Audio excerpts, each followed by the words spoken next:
бәрімізге белгілі үрей тудырады. Елестетіп көріңізші, өзіңіздің нысанаңызға бет алып бара жатқанда, жанынан өтіп бара жатқан зираттан күлген дыбыстар естісеңіз. Ұйықтар алдында түнде терезені ашық қалдыр, олар саған келе жатыр деген жазу көрсеңіз. Оянғаныңызда, сіз бұл әлемде жалғыз қалғаныңызды түсінгендегі сіздің әрекетіңіз. Жерге көмілген соң адам оянауы мүмкін бе? Түнде ұйықтап жатып, кенеттен оянып кетсеңіз, бұл сізге біреу қарап тұр деген сөз. Егер елестер болмаса, сіз қараңғыдан неге қорқасыз? Елестетіп көріңізші, сілдіңіз, жарықты жағар сәтте, қолыңыз біреудің қолына тиіп кетсе, не істер едіңіз?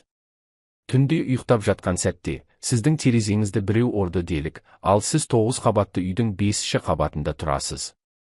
Анаңыз сізді ас бөлмесіне шақырды, жолда, онда барма, мен де оны естідім деген анаңыздың дауысын естісеңіз, кімге құлақ асасыз? Оянғаныңызда өзіңізді табытта екеніңізді түсінсеңіз. Телефоныңызда өзіңіздің ұйықтап жатқан кездегі суретіңізді таптыңыз. Сіз жалғыз тұрасыз. Әлемде сәби күлкісінен тек оны үйде жалғыз қалған кезде, өзге бөлмеден естімеген болсаңыз. Көзіңізді ашқанда өзіңізді қараңғы, елсіз жапан далада екеніңізді түсінсеңіз, қайтер едіңіз? Сіз досыңызбен ұзақ уақытқа бір жерге қамалып қалдыңыз. Біраз уақыттан соң, досыңыз аштыққа шыдамай көз жұмды. Сіз де ашсыз, сіздің әрекетіңіз. Ұйқыңыздан шошып оянып, сіз ол бөлмеде жалғыз емес екендігіңізді түсінсеңіз. Қалың ұйқыда жатқанда, терезеден біреудің ұрғанын естідіңіз, алайда бұл дыбыстар терезеден емес, айнадан естілген болатын. Сіз түнде көшеде жалғыз келе жатырсыз, кенеттен, көлеңкеңіз екеу болды, артыңызға қарағанда, ешкімді аңғармадыңыз, ал кейін ол көлеңке әлдеқайда көбірек бола түсті.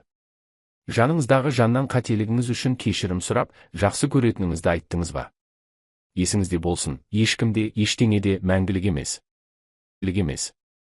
Сізге терезеден қарап күліңіз, сіз 9 қабатта тұрасыз. Айнадағы бейнеңіз сізге қарап күлімдесе. Ол орманда адасып жүріп, иесіз қалған үйді кездестірді.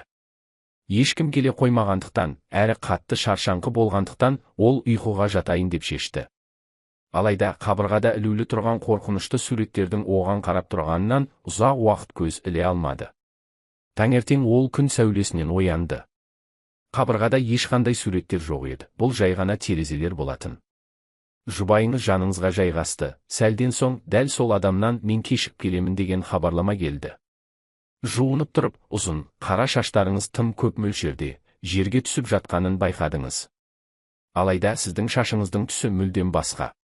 Ұйқыға кеткелі жатқанда біреудің сізді сыбырлап шақырғанын естідіңіз, сіз жалғыз тұрасыз. Жақын адамыңыз сізді көрмей, естімей, сіз арқылы өтіп кетті.